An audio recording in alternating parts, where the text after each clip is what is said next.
Ito po ay time trial ng secondary girls 400 meters. At ang palawan dito ay si lane number 5, si Bella. Ito yung paborito kong athlete ng Cagayan Silio.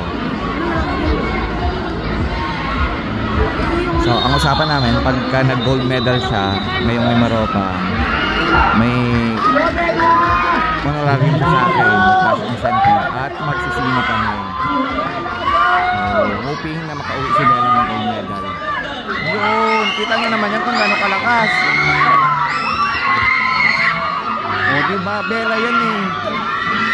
Si Bella yan eh. O, ano na? Ang layo ng second. So si Cap Aba magbibigay din kay Bella ng cash incentive kasi pinapaabangan na talaga sa akin itong bata na to eh. Saan ang second? Ano na? Ayun na, ang layo ng second. Grabe. Siyempre si Bella yan eh.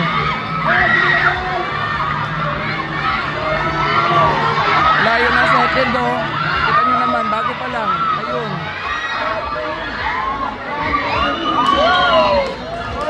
Grabe. Congratulations, Bella.